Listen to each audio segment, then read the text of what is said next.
Square Enix's 2019 press conference had big superhero energy, courtesy of Crystal Dynamics.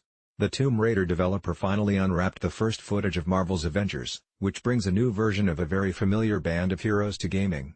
That wasn't the only title on deck.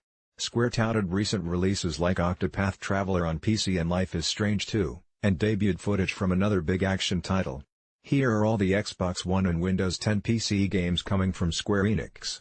Marvel's Avengers. In Marvel's Avengers, the team at Crystal Dynamics creates their own interpretation of Earth's mightiest heroes. While the starting roster is identical to the first-generation movie lineup, with Captain America, Iron Man, Black Widow, Thor, and Hulk, this isn't a licensed recreation of the movie team. The story begins on Avengers Day, when the opening of a new West Coast HQ turns into tragedy. Following that dark day, the Avengers are outlawed and the team disbands, and then, 5 years later, a new threat rises. Avengers can be played as a single-player or co-op title, and the new original story spans years in the lives of the characters. Square announced plans to release a constant stream of new content, with an expanding hero roster and set of mission locations, all free. Avengers will also be playable online, with 4-player teams and customizable hero rosters. One of the first expanded additions to the roster will be Ant-Man. Marvel's Avengers comes to Xbox One and Windows 10 PCs on May 15, 2020. Outriders. We don't know a lot about this new dark, modern shooter from People Can Fly, the studio behind Bulletstorm and Painkiller.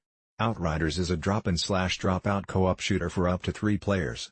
The story and action are under wraps, with trailer footage showing rendered scenes rather than gameplay. We do know there is a strong story component, and the trailer teases a hostile world with 3 characters setting off in search of a mysterious signal. Outriders will release in summer 2020 on Xbox One and Windows 10 PC. Dying Light 2. Yesterday, we announced the spring 2020 release date and showed the first trailer at the Xbox E3 2019 briefing. Square Enix replayed that trailer with no real new info, though even a second time the agile parkour action from an infected survivor is pretty impressive. Final Fantasy VIII. Fans of Final Fantasy VIII have been rewarded for their patience. A remastered version of the game debuted at Square Enix's presser, complete with trailer and a 2019 release window for Xbox One and Windows 10 PC.